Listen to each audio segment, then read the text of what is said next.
So now is the time for geography class. We are in chapter 7, India, location, political division and physiography. Through our previous classes, we already learned about location, political division and a most important physiographic division, the northern mountains. So listen students, to know our country, we must learn this chapter very well and always consult the maps when you read the chapter. Now today we will learn about some more physiographic division. Now you know that our India is divided into 6 physical division. The northern mountains, here in the northern mountains, the northern plains, the peninsular plateau, the coastal plains, third desert and islands. Okay. Now today I'll discuss on northern plains. To the south of the northern mountains,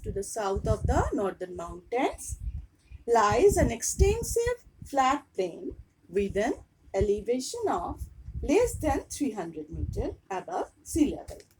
The peninsular plateau lies in the south of this vast plain. You can see here peninsular plateau, here is the northern mountain and here is northern plains. This plain is also known as the Indo-Gangetic plain.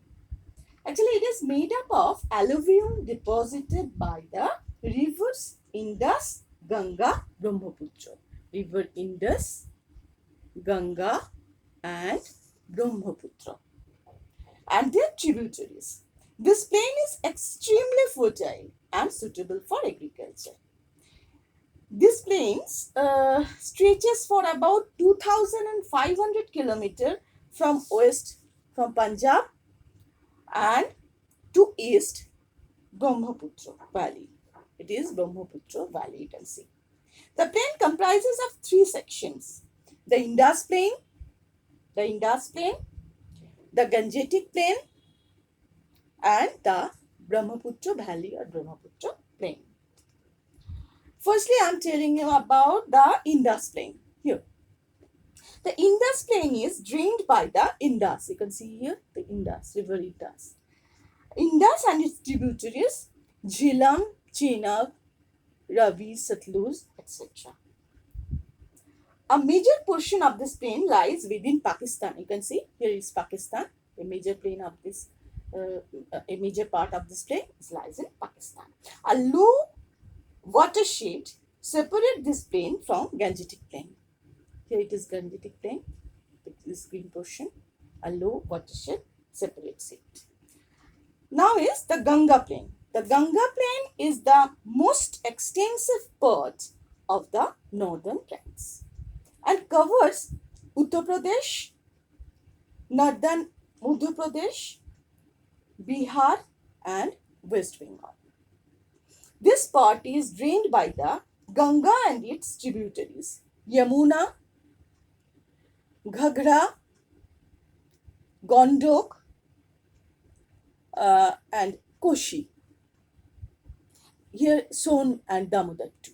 Okay. And now is the Brahmaputra Valley is a relatively narrow lowland extending for a length of about 700 kilometers. This plain is drained by the Brahmaputra and its tributaries Subansiri, Varali, Manas, Dhansiri and Tista. Brahmaputra originates in Tibet, where it is known as Sangpo. You can see here, it is known as Sangpo here. This plain is located in Assam. Brahmaputra Valley or Brahmaputra plain is located in Assam, in the state Assam. The Ganga and Brahmaputra rivers join in their lower courses. Here is the Brahmaputra and Ganga join in their lower courses.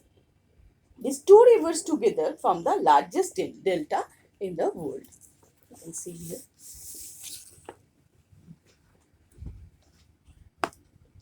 The largest delta in the world, the Ganga Brahmaputra delta. Here is Brahmaputra and it is Ganga.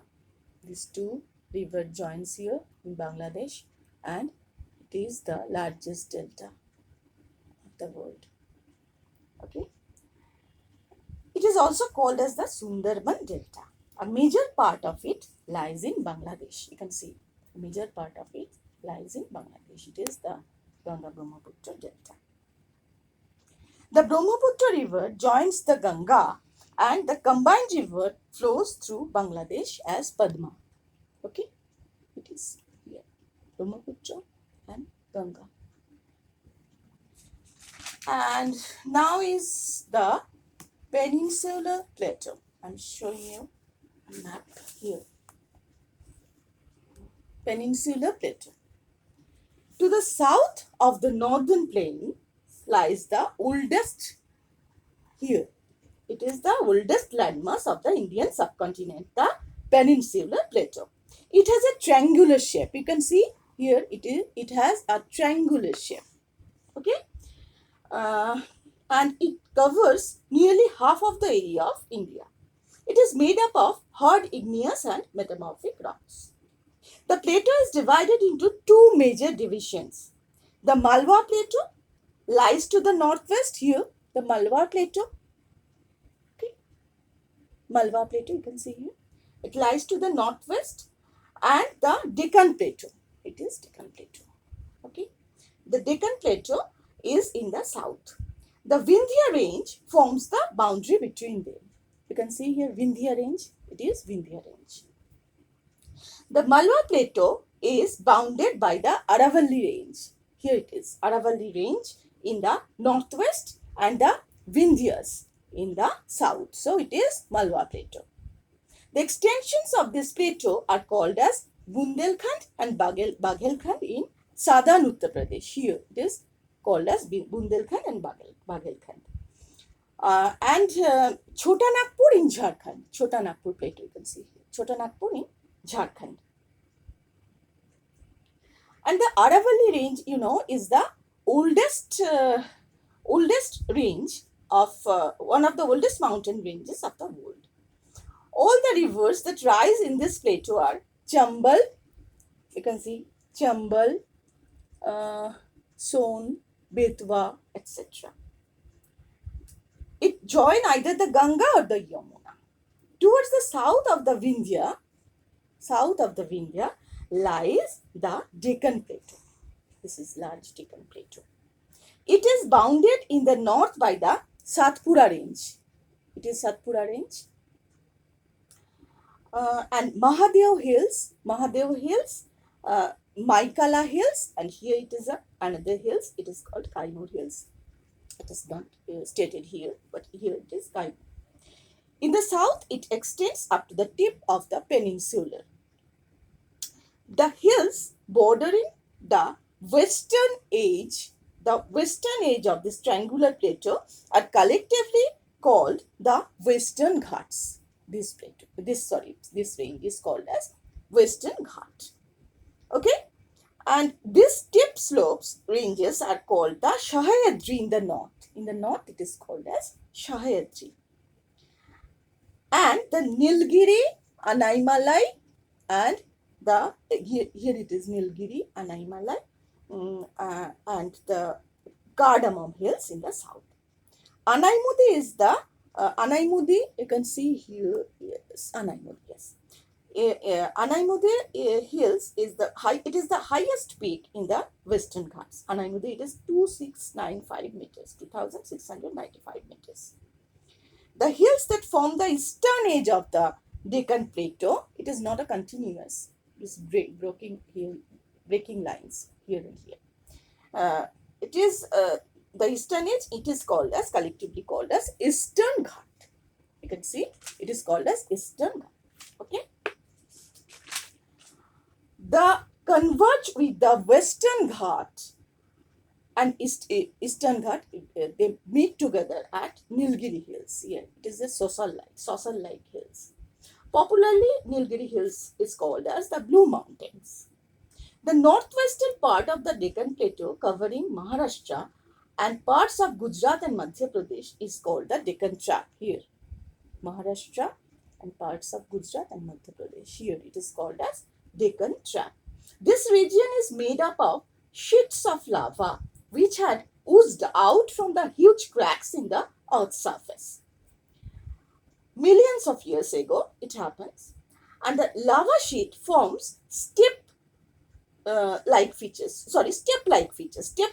Actually, trap here, Deccan Trap, we call it Deccan Trap. Trap meaning step. So we call it as Deccan Trap region.